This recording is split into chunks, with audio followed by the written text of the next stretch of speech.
perspective? It's been a year since Boris Johnson announced Lockdown Freedom Day, and we want to discuss what we have learned in that intervening time. Should the world have locked down, and were the rules for pandemic planning ripped off by politicians for COVID-19? Joining us to discuss this is the Chairman of Pandemic Data and Analytics, Nick Hudson. Nick, thank you very much for joining us. I mean, countries had different approaches to COVID. Some had a really severe lockdown like New Zealand, some had no lockdowns like Sweden, and I suppose other countries had sort of a hybrid like the UK where we locked down and then we didn't.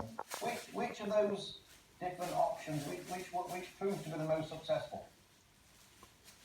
Well, you can tell quite clearly from the case of Sweden that, in absence of lockdown and no mask mandates, and what did they get? Negligible excess mortality for the 2 years of the pandemic. So that is what everybody should have done. Anybody who did anything differently was harming their population, and we saw a great deal of harm done in numerous countries around the world.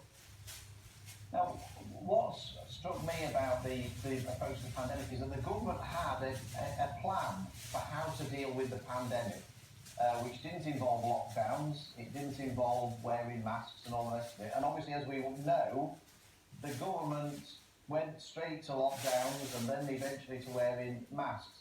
I just wondered, why do you think that they abandoned the plans that they had in place for so many years for a pandemic? Were they scared by what was happening in other countries? What do you think the reason was for abandoning those well-rehearsed plans?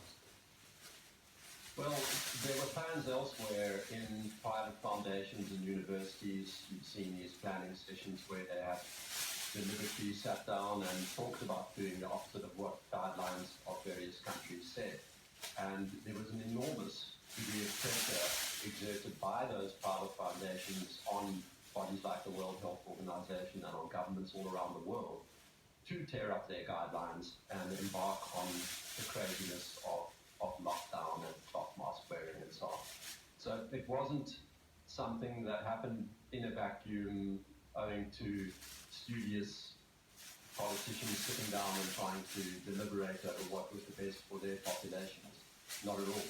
What they were doing was responding to a pressure, an external pressure, responding to a very well coordinated propaganda campaign.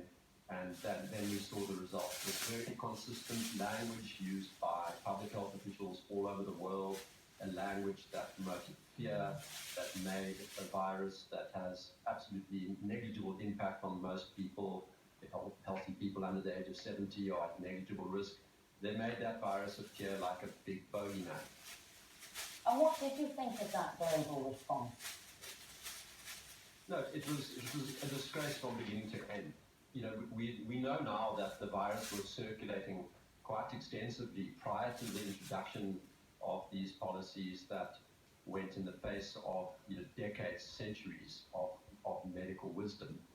And it was only when we began tearing up the rule book and stroking out sound basic medical practice, sound clinical practice, that we began to see the excess mortality emerging in that first wave. So it's been a disgrace.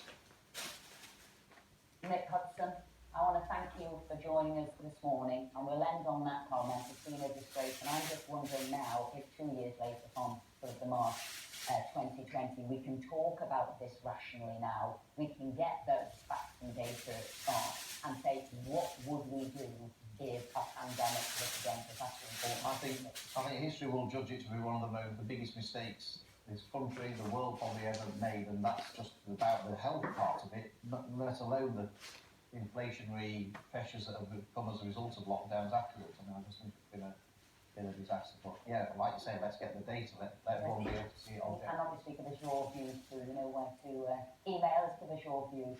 Now, Liz Truss has